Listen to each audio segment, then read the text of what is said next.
A flooded home or business is never easy to deal with. The memories that are lost that you cannot replace. And Aquadam can be another tool in your arsenal to protect your home or business from the hurricane storm surge or the king tides.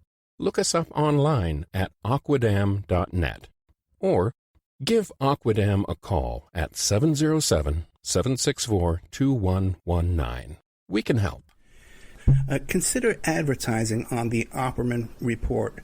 We have excellent advertising rates for you. The advertising rates are very affordable. Once your ad goes up and we play the show on the podcast and on the YouTube channel, those ads stay up there forever. And then we play repeats every single night of classic Opperman Report shows. And your new ads will be inserted into those repeats that play every single night. So the saturation is incredible, and the rates are very affordable. Contact me at oppermanreport@gmail.com. If you're in for the fight of your life, stop screwing around and contact KMD Law. Available 24 hours, 7 days a week. Just log into kmdlaw.com, or you can call toll-free 833-4KMD-LAW. It doesn't matter how imposing the opposition may be, because the team at kmdlaw.com are battle-tested and fierce. They will not stop until justice prevails. Contact KMD Law. Emailrevealer.com. Go to emailrevealer.com. We handle adoption investigations, infidelity investigations, email tracing, locate or identify somebody from as little as an anonymous email address. Someone owe you money? Back child support? We can find that deadbeat and even assist you in obtaining a judgment and recover that judgment for you. Emailrevealer.com. Digital forensics, computer forensics, cell phone forensics, recover deleted text messages. Create a report that you can use in court. Emailrevealer.com, 800-572-9762. Hey guys, if you like the show and you want to show your support, check out the Opperman Report Patreon. We have all the shows that you hear Monday through Friday on AM/FM radio, but we cut out the ads, so you can hear that content ad-free. The Opperman Report Patreon, you should stop there once a day and check out what's going on over there. That's Opperman Report Patreon. It's the Opperman Report. Join digital forensic investigator and PI Ed Opperman for an in-depth discussion of conspiracy theories, strategy of New World Order resistance, high-profile court cases in the news, and interviews with expert guests and authors on these topics and more. It's the Opperman Report. And now, here is investigator Ed Opperman.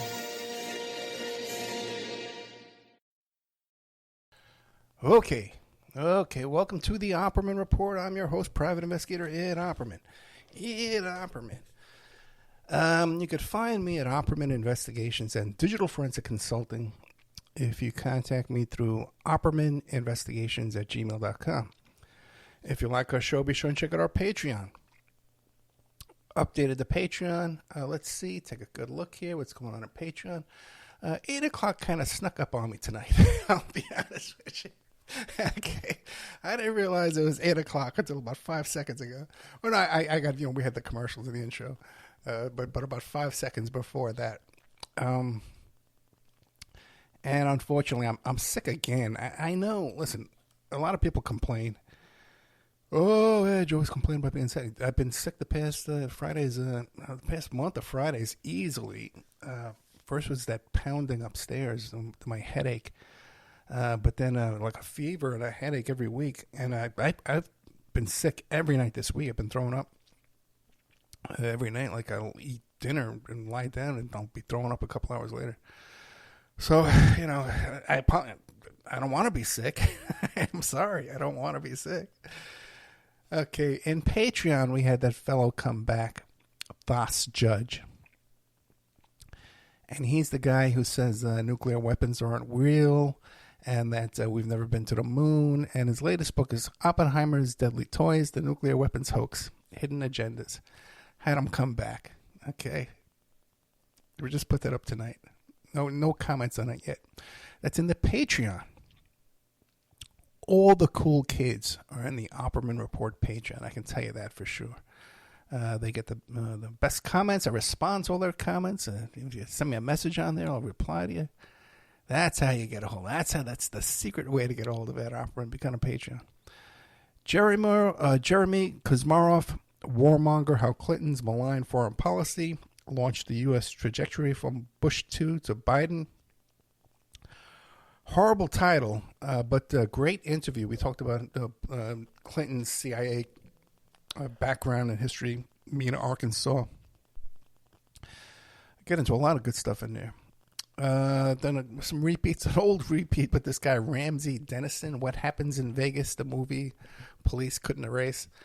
This fellow comes to Las Vegas, and he and his buddies are walking through a parking lot of a strip club, and they see these cops beating the crap out of this guy. So what this genius decides to do is call 911. Okay. So the same cops that are beating up this guy in the street come over and beat the crap out of him.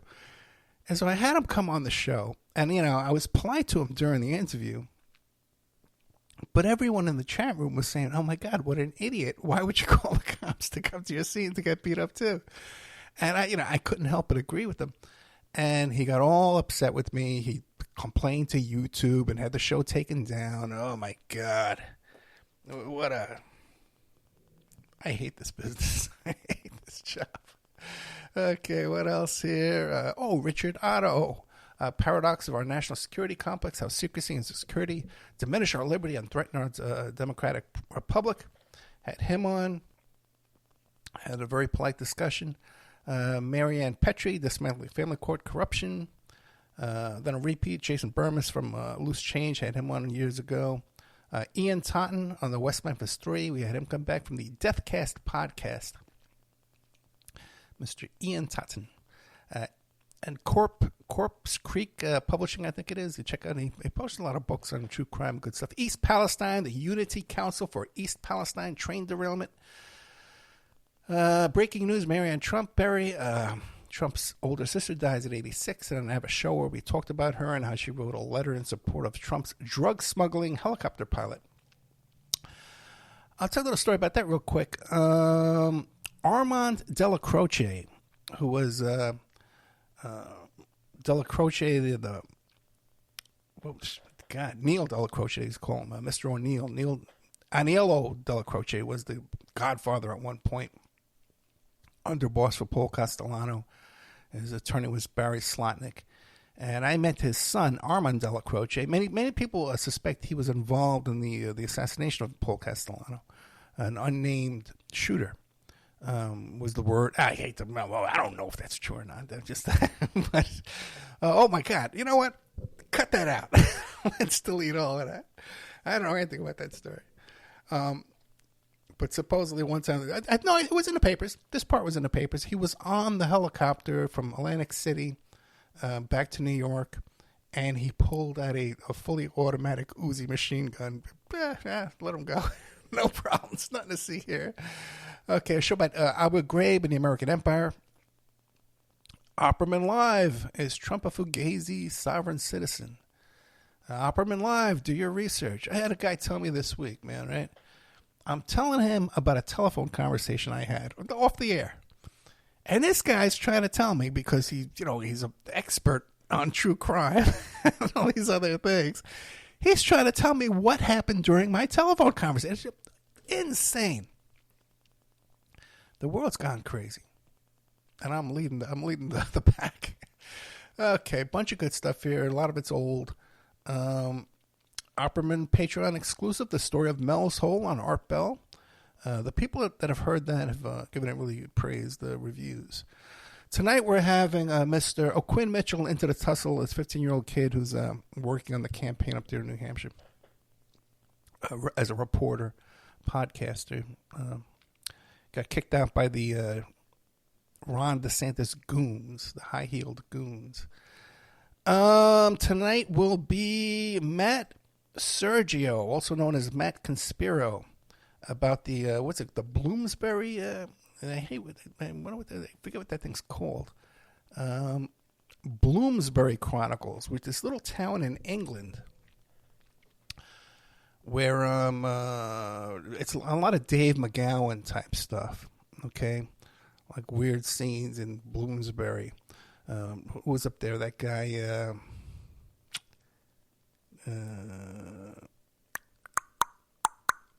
one of the beatniks guys with Allen Ginsberg. William Burroughs lived there for a while, and all Tavistock folks and all kind of weird stuff.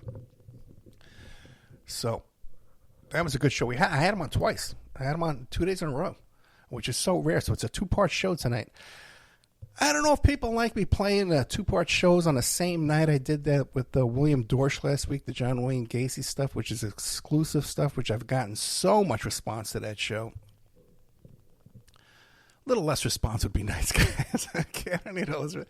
Yeah, and, please, one thing too, man, if you're listening to the show, okay, fine. If you're a podcaster or you got a YouTube channel or something like that, and you enjoyed the Opperman Report for the past 10 years, you've enjoyed the show, and now you're out there and you're doing a show, your stuff there about the same topics. Great, man. I'm happy for you. But you don't need to send me all your stuff and instant message it to me, links to your show and stuff like that. You don't need to do that, man. I don't have time to listen to all this stuff. I don't like to color my instincks or intuition going into an interview and going to a topic. I like to go in there fresh with my own thoughts without anybody else's who knows what kind of molding my opinions or my thoughts. So please, let's back up on that. Interviewed yesterday with Roger Rappaport about a brand new book. It's not even in the ink's not dry yet, and I'm holding it right now, wiping the ink. Searching for Patty Hearst, a true crime novel. Now, Mr. Rappaport lived with Stephen Weed, who is Patty Hearst's boyfriend. He's well aware of this show and the coverage we've done on the Patty Hearst story. So he was excited to come on the show. I think he knows some good information. I think it's a good interview, that's for sure. I'm very, very proud of the interviews I've been doing lately, guys. It's all good quality stuff. If I put, I got to do crap every now and then. I got to do crap. What are you going to do? I got to fill time, right? Speaking of which, I'm going to be playing that show with the Antarctica firefighter. I'm going to be playing that during this week. It's a brand new show, but it's not, I can't put it on the stations. And it's not up to snuff for a Friday night show, but I'll play it during the week when I play the repeats, but it'll be new content, so keep an eye out for that. Okay. Tape today with this fellow. Let's see if I could, here it is. Dr. Anthony Feinstein. And the book is called Moral Courage, 19 Profiles of Investigative Journalists. Dr. Feinstein is like a neuropsychiatrist, and his specialty is MS. But he was in war. He had to fight in a war for South Africa as a young man. And since then, he's done these books about the trauma caused by journalists in war. What are some of these books? Let me pull them up for you. Shooting War, Journalists Under Fire, The Psychological Hazards of Covering War, Battle Scarred, Hidden Cost of Border War. And this book here, it's about 19 journalists, investigative journalists, and what causes them and motivates them to have this moral courage to go out and do this kind of reporting against all odds, against all opposition, and the trauma it causes, the PTSD it causes, the substance abuse causes, the sacrifice of relationships it causes, the government harassment, intimidation, stalking, all that kind of stuff. And mostly his focus is on Eastern Bloc, you might call them, Afghanistan, Russia, Hungary, all these kind of places. But I got him to talk about, too, U.S. and capitalist oppression of independent reporters, too, as well. Very proud of this interview. Love this interview myself. I would encourage anybody to run out and buy this book, Moral Courage, 19 Profiles of Investigative Journalists. And if you look at the photographs of these 19 journalists and see the expression on their face, you'll see the same look on my face, okay? That look of trauma, paranoia, determination, other things. Same look that I see in the mirror when I wake up and have to look in the mirror every day. But at least I can do that. I can wake up and look at myself in the mirror every day. Got some good stuff coming up this week. I'm taping tomorrow. Oh, I had scheduled an interview for yesterday with Everett Stern about it. Turns out he's one of the whistleblowers who turned in that FBI agent that was just arrested and raided, that guy Buma, B-U-M-A. I don't know quite how to pronounce it, but we had to cancel at the last second. Then we had, let me say hi.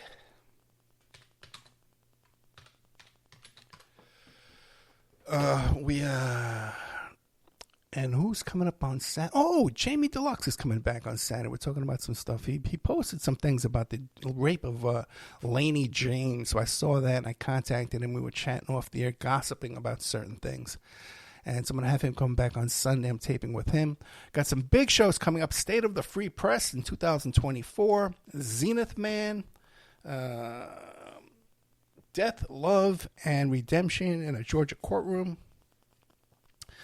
Dying for Capitalism, How Big Money Fuels Extinction and What We Can Do About It. Yeah, sure, we'll do something about that. And The Life We Chose, William Big Billy D'Elia. And The Last Secrets of America's Most Powerful Mafia Family. Yep. Okay. People were asking me, too, about, I mentioned last week that I had it wasn't a deposition, it was a settlement conference on Saturday. And it was largely based on my asset search that I had done of the defendants in the case. We did settle that case. It went far better than I could have hoped for the defendants. And this is in a kind of a case where I'm getting paid like for 8 hours, 10 hours on this job, plus the asset search. So it's not like a big payday for me. But the client's got a big payday. The attorney's got a big payday. Maybe I'll get a bonus. Maybe someone's listening and send me a bonus. Good old that offer of it, We'll really tip the scales on this thing, guys. If you're listening out there, I did sign an NDA, so I can't tell too many details.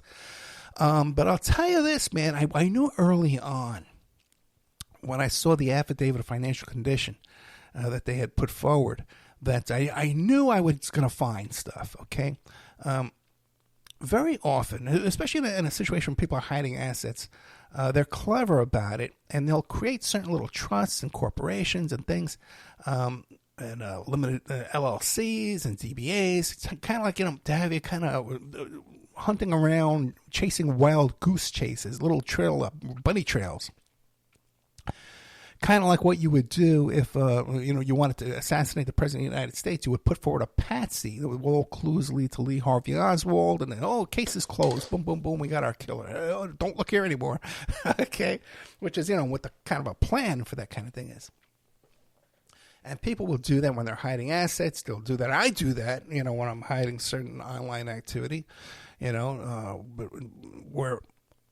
Let's say, I don't want to get into too much detail, but if I'm doing something undercover and people want to look into that online persona I've created, I'll create it in such a way that if they do a little digging, they'll find the person. They'll find, I discovered this person. I identified who they are. Not thinking that it leads all the way back to a private investigator that's actually doing some work out here investigating people. Which brings me to a very funny story. Okay? Brings me to a very funny story. I was going to do Trump Gone Wild first, because it's been a wild week in the Trump litigation. But I tell you, it's been a rough week for me. But I did have a little bit of good news. Little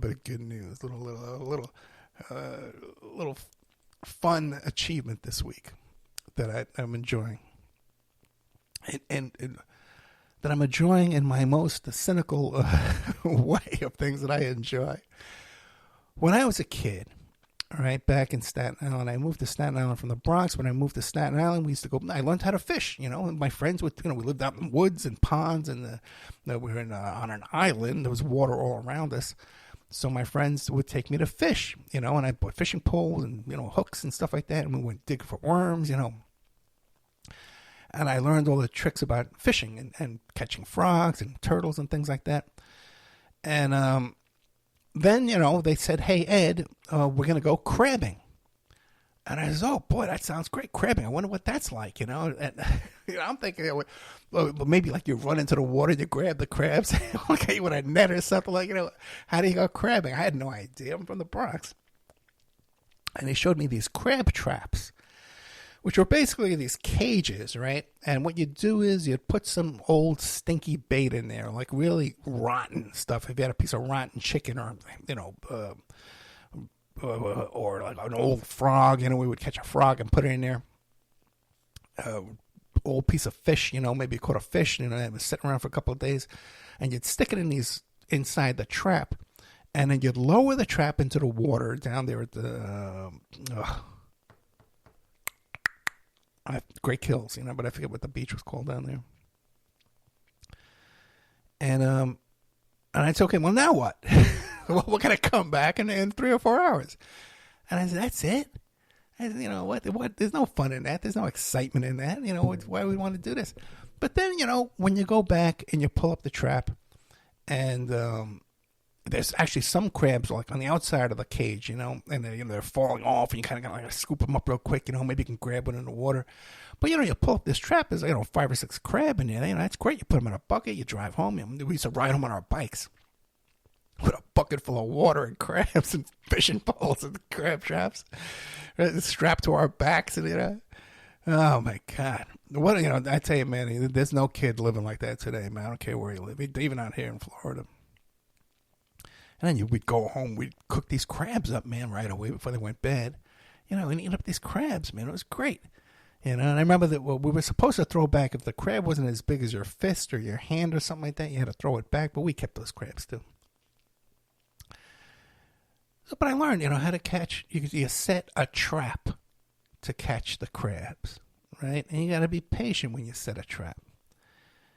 And later on in life, when I went into the beeper business, I was out on bail still. No, my case was over.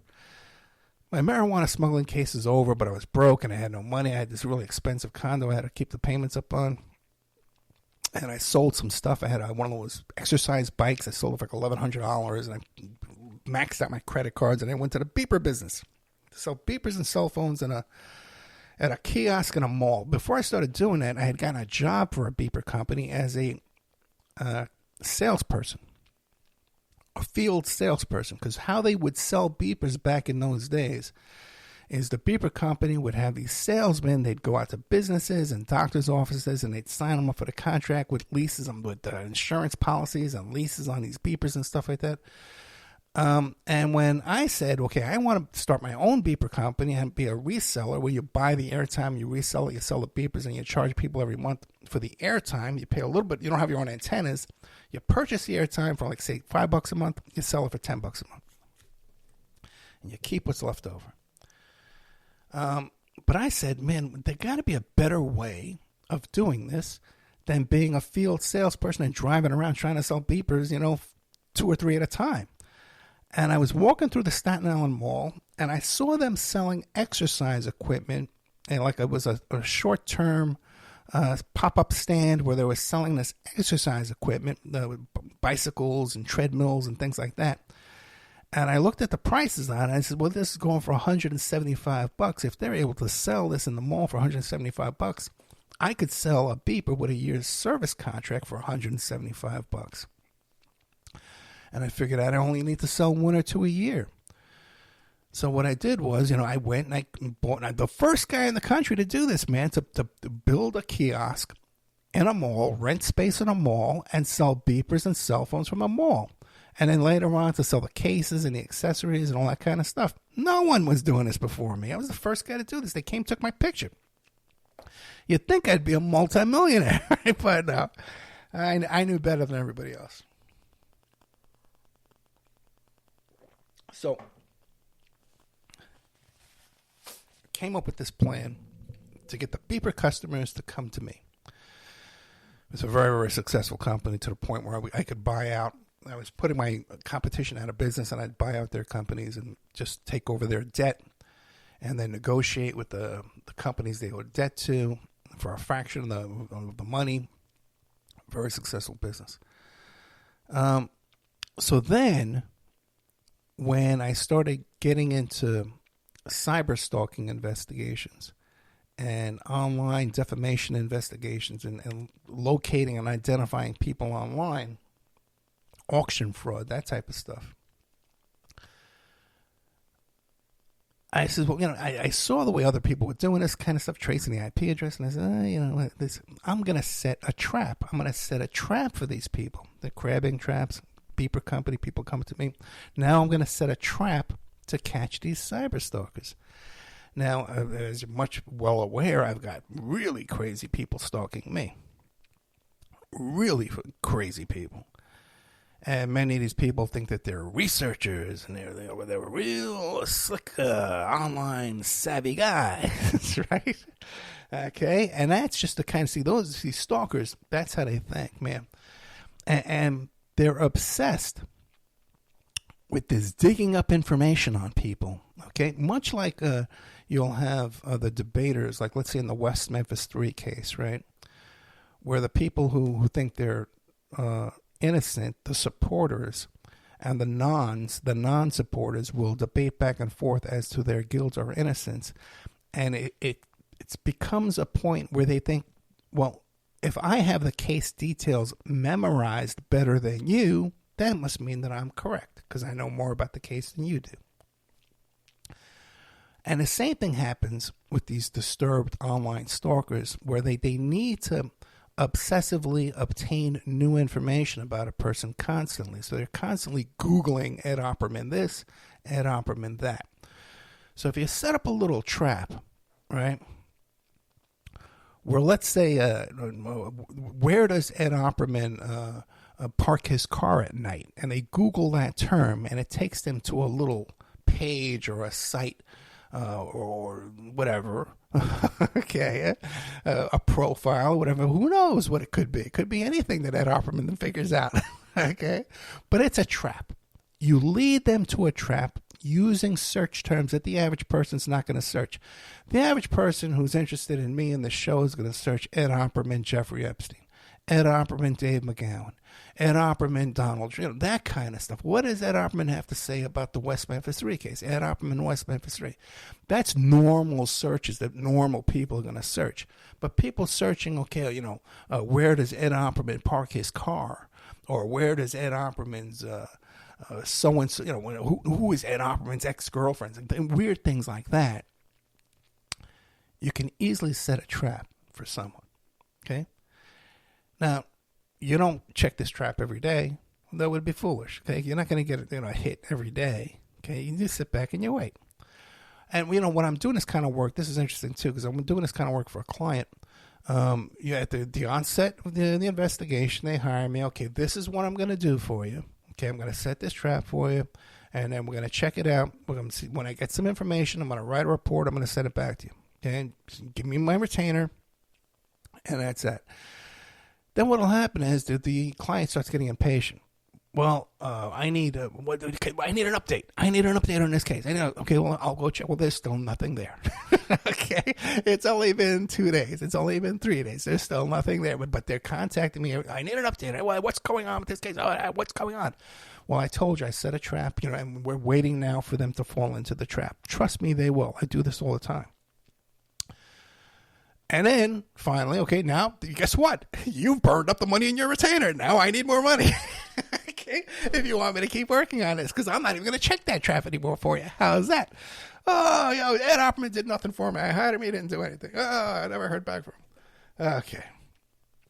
So just this week, I go and check one of my little traps.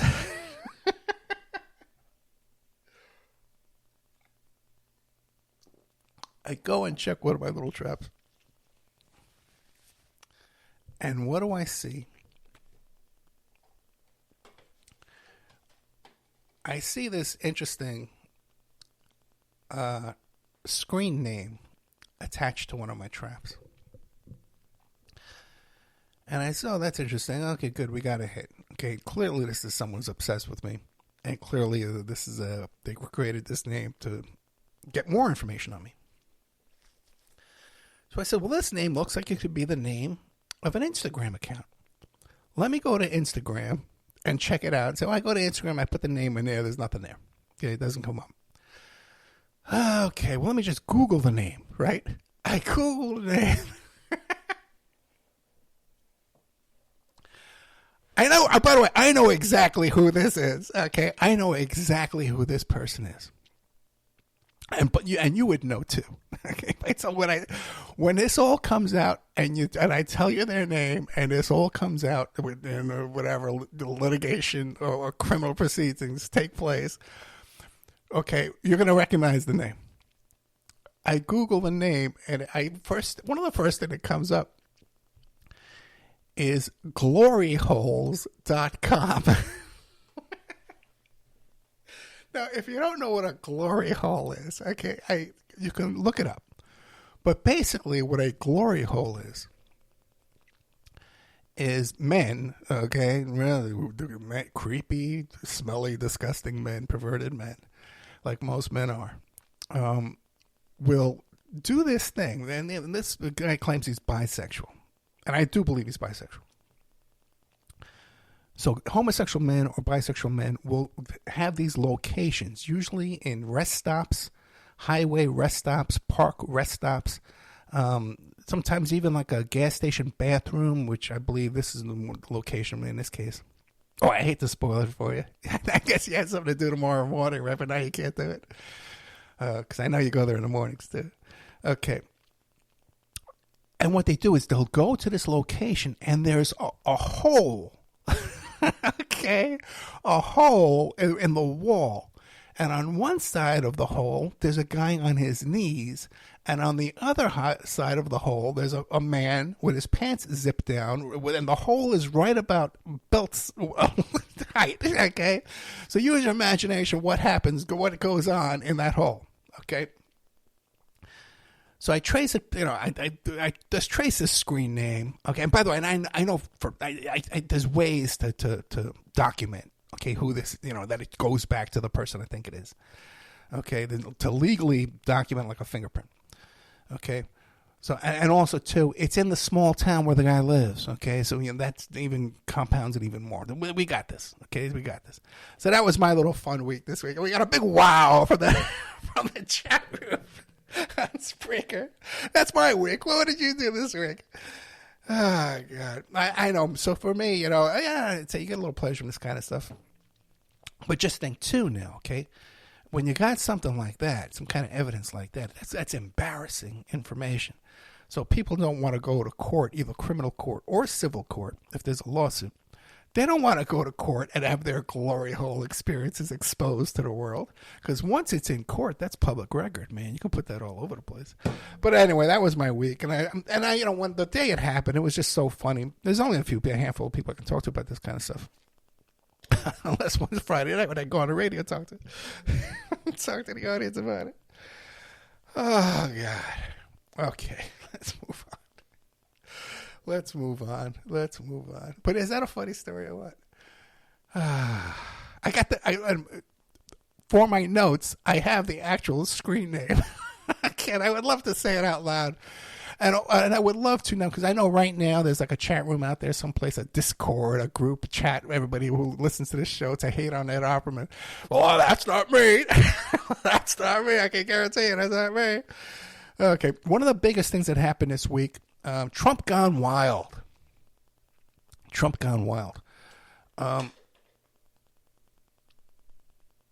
One of the biggest things that happened this week was they leaked some proffer video of Jenna Ellis, Hall, the bounty hunter, the bail bondsman, and Sidney Powell. Okay. And they leaked their proffer videos. And Jenna Ellis, man, during her proffer, says in detail that Dan Scavino told her, the boss is not going to leave the White House under any circumstances. We're just going to stay in power. So she knew this. She knew they were planning a coup that had nothing to do with the lawsuits or court or anything. She knew this back during the White House Christmas party in December. Now, if Dan Scavino, by the way, if you don't know, Dan Scavino used to be Trump's caddy on the golf course, okay? He was his golfing buddy. And he gets a job as the White House media person, right? The campaign media chairman. He's the one that used to write Trump's tweets and all that kind of stuff. Those crazy tweets we all talk about. That was Dan Scavino wrote that stuff. So if this guy and Jenna Ellis, they knew there was a coup in the works, you don't think 60%, 50% of the people in that room didn't know that they were plotting a coup to overthrow the government of the United States of America? What the hell is going on here, man? No wonder people are in glory holes. The world's got crazy. I should have named the show Glory Hole. Oh, God. Okay. But then it comes out, they leak these tapes, right? So I see this, and I say, oh, my goodness.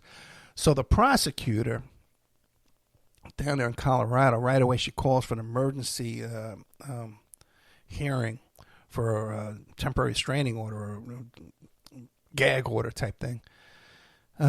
And in her, she attaches an exhibit with an email chain where they blame it on Harrison Floyd.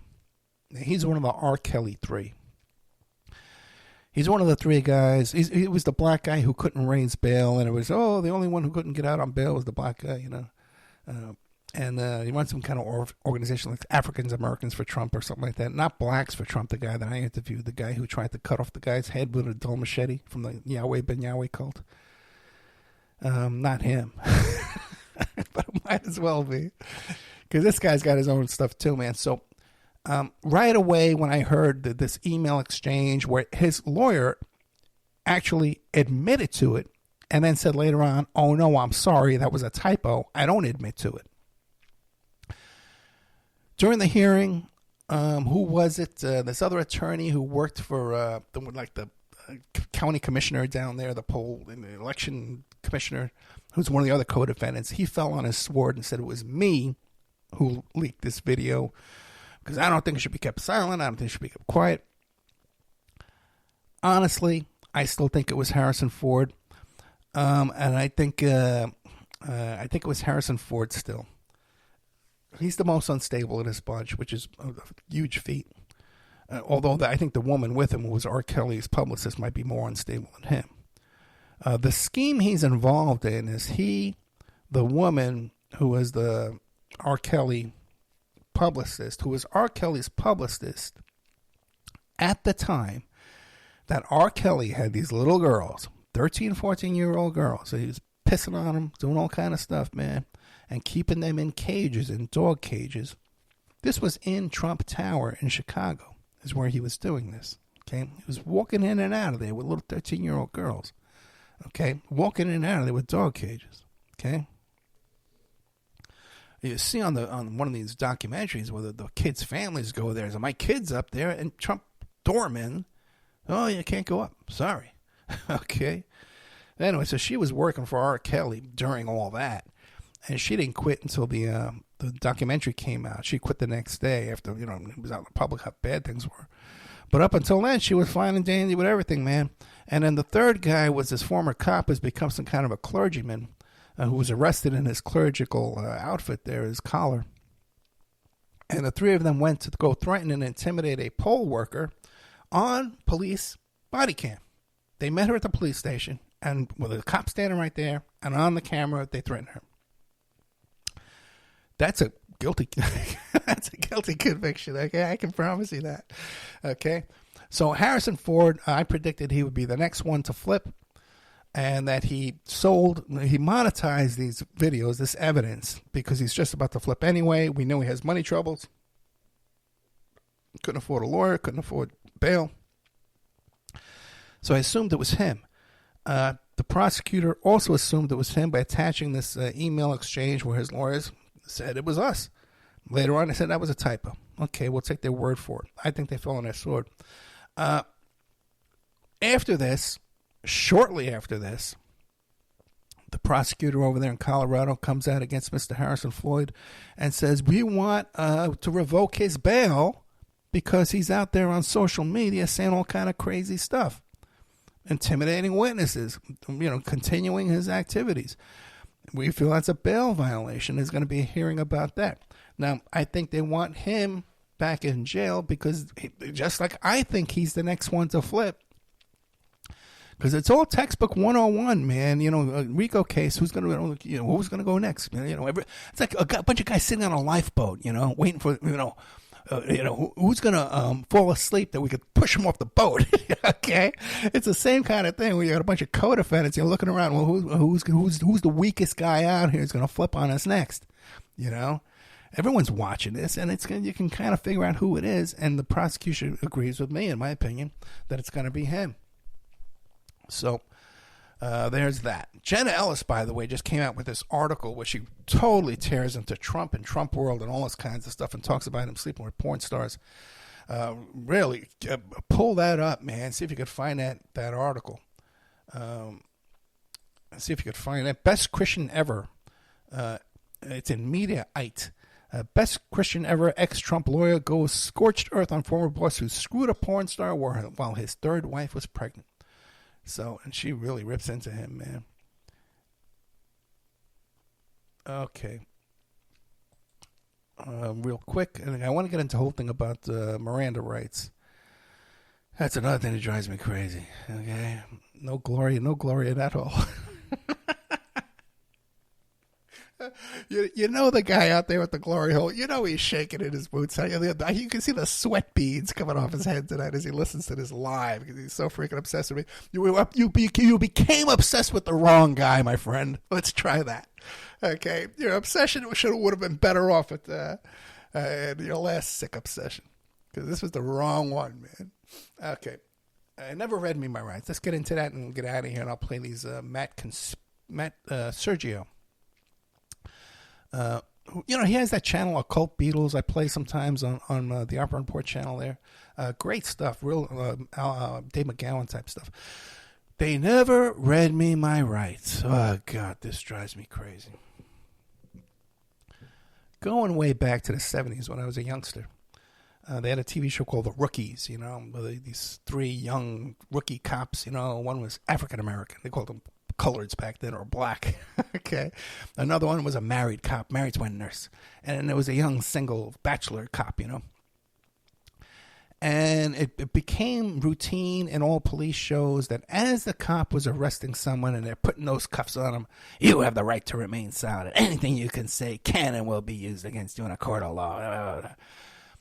And sometimes they even took it to a point. So now this is like standard in everybody's heads that they think that's what they need to recite as they're putting the handcuffs on you. But that's not what Miranda or Ernesto Arturo Miranda versus the state of Arizona, okay, which is what the Supreme Court case was. But everyone thinks that the cops have to read you your rights. They have to read you your rights as they're putting the cuffs on you, is what they think. Because I've seen this on TV 10 million times. And they also think it's some kind of a get-out-of-jail-free card. Okay? Where so many times, I'm dealing with a brand new client, and the first thing they'll say to me is, they never read me my rights. First, what kind of cases? It was a drug case, they caught me, selling drugs to a cop. But they never read me my rights. Because they think it's like a get-out-of-jail-free card. That just because you were never read your rights, that's some kind of a big violation, that the cop broke the law. And he, by not reading you your rights, and by the way, your Miranda rights most people think it's just your Fifth Amendment right, so the right against self-incrimination, that you don't have to testify against yourself.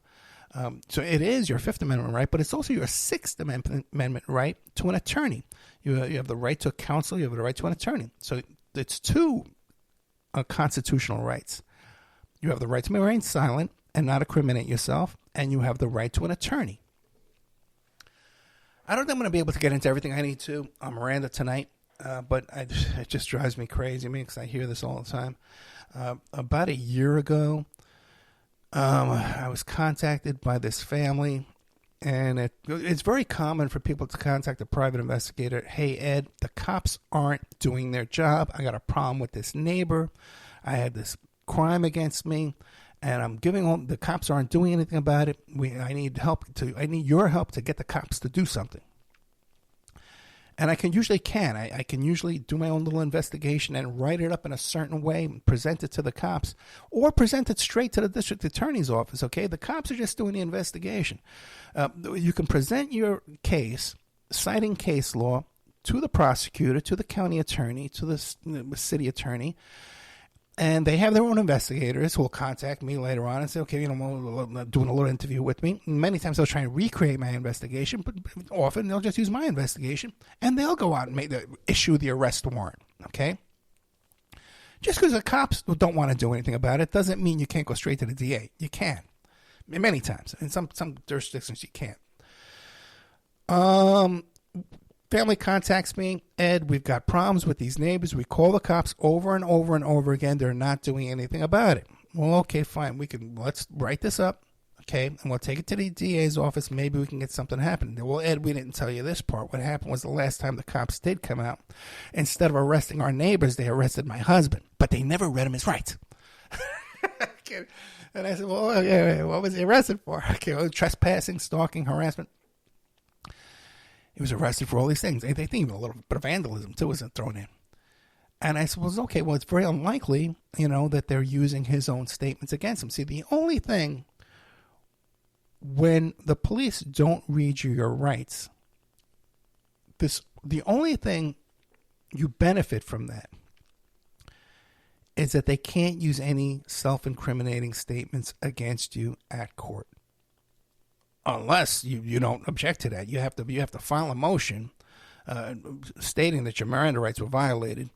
You weren't read your rights. You have to file a motion with exhibits, all that kind of stuff before court starts. Okay, and then you can exclude that your self-incriminating statements as use in court. But it's not a get out of jail free card in any way, shape, or form.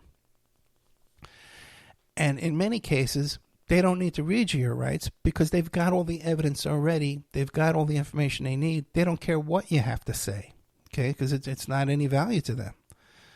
So, and your statements aren't going to be used. They have the evidence already. Now, so this woman's telling me, well, they never read him his rights, and when I call the police to complain about it, the lieutenant says, oh, that cop's going to be in trouble. Why don't you come down to the station and tell us all about it? Okay. And I says, whoa. I said, I'm out of here, man. Look, if your husband had not been arrested and has not, now he has an attorney representing him, okay? If you want to hire me now, I got to speak to the attorney first, okay? If your husband had not been arrested, I'd say, yeah, let's put together a case and present it to the cops. But now that there's an open case, the last thing we want to do is go back and talk to those cops because they're going to be taking anything you say and using it against you. They can't talk to your husband, period, because he's represented by an attorney. That would be a violation of a Sixth Amendment right. I'm giving legal advice to this poor woman. Okay. Which I'm not really giving legal advice. I'm just explaining my experience, my previous experience. Okay. So she's arguing with me now. She says, oh, no. That the lieutenant told me that the cop is going to be in big trouble and I should come down and file a report. I said, okay, fine. I'm out of here. Okay. I talked to her about a year later. They did try and come up with charges against her. What I said to her stuck in her head. So she didn't incriminate herself while she was talking to this cop. But they did get a conviction against her husband. He finally had to plead guilty on his charges of this back and forth with the neighbors.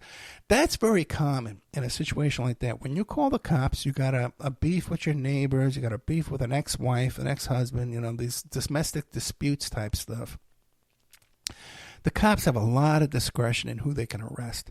And if the cop shows up at the scene and he recognizes one of the people there, they're a friend of his, they're a relative, there's something like that, he's not going to come right in and say, oh, hey, how are you?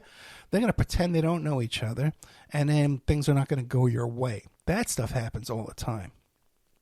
And people need to realize this, man. It's not like you see on TV. Now, the idea there are conditions to be Mirandized, to be read your rights. You have to be in some kind of custody or detention, okay?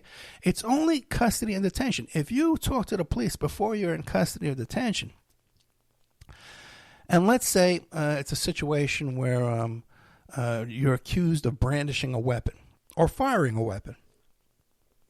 You get pulled over, right? But before you get pulled over, you throw the weapon out the window. And the cop says to you, look, man, we don't want some kid to pick up this gun. Just tell us where it is, okay? You tell them where it is. The cops go back and pick up the gun. Now, they can't use in court, hey, he told me that's where the gun was. They can say, well, we discovered the gun, and when we discovered the gun, his DNA is on there, his fingerprints are on there, we traced the gun back to him. They can still use that evidence even though you weren't read your rights. Another thing, too, that you can do is, let's say you first get arrested, you're sitting in jail, you're sitting there in the detention. I mean, I've been put in there in the general circulation with the other inmates. They can put an undercover cop in there in your cell with you. Hey, what? Oh, my God, I don't know. The cop will start saying, I don't know what to do. I don't have a lawyer. They never read me my rights. They never read me my rights either. Well, they got to let us go, right? Because they never read us our rights. Well, what are you in for?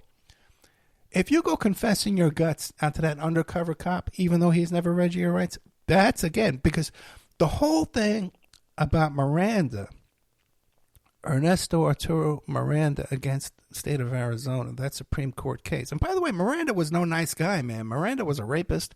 Miranda was a burglar. Other thing, like I think arson, too. This guy was a bad guy, man. You know, he did time. This guy deserved to go do time. What happened was, and it was just to show you, the original application of Ernesto Miranda against the state of Arizona was that a relative of his went in and talked to him while he was in custody and then went back to the police and told the police what he said while he was in custody. The elements here are you have to be in custody, okay? And once you're in custody and they want to question you, they got to notify you and educate you what your rights are. Now, once they're talking to you about your rights, you immediately say, no, I don't understand. Yes, I want a lawyer. I don't understand what you're saying to me. A lot of times they'll try and tell you, well, what am I being charged with? Well, we can't tell you because you just told us that you don't want to talk to us, that you want an attorney. BS, man. They're gonna, when you get to the jail, they're going to tell you what your charges are. Okay, they know what your charges are. They can tell you what your charges are. They're negotiating with you, and they're offering a benefit to you to get you to give up your rights. Never give up your rights. Never speak without an attorney. I don't care what you think. You're smarter than, or you're 100% innocent. Sometimes you even go in there to make a complaint. You're making a complaint. You're filing a police report against somebody else. And they start reading you your rights. No way, man. I don't understand that. Okay, let's wait till I have an attorney. Then I'll make my complaint. Okay? Because I'm not going to give you something to use against me. I've never seen this in person, but I've seen this like on this YouTube confession, stuff like that. In some places, when you go in there, I think it's, I don't want to say, but with some places you go in there, they start swearing you in. Do you swear to tell the truth? Bull! BS, man. No way do I swear. I'm not giving you a sworn statement under any conditions like this. We're going to file a complaint. I'll write out the complaint, and then I'll swear to it. You're not going to ask me questions. I'm going to swear to you under oath. I'm going to tell you the truth. That's a perjury trap. Or we'll discuss this. I'll go home. I'll write up an affidavit, and I'll have it notarized, and I'll bring it down to you. How's that? You want me to swear to something? I'll do that. But no way, man, am I swearing to something in an interrogation room, swearing in to give sworn testimony. Oh, that's crazy. I didn't do a good job explaining Miranda. Maybe I'll do a full 1 hour show on that, and I'll put it in Patreon to really explain to people. But the bottom line is, first of all, not being read your rights is not a get-out-of-jail-free card, okay? It's not the cop didn't break a law or break a rule or break a policy by not reading you your rights. If they do read you your rights, then you keep quiet. You don't say nothing, okay? Under no circumstances. Now, coming up after this will be Matt Sergio about the Bloomsbury Chronicles, a 2-part episode about the Dave McGowan type weird scene stuff going on over there in this little town in England. Guys, thank you so much. And keep an eye on those glory holes. Okay, well, next time you go to the men's room, look around for one of those holes. Because I know where there's one. All right, guys, good night.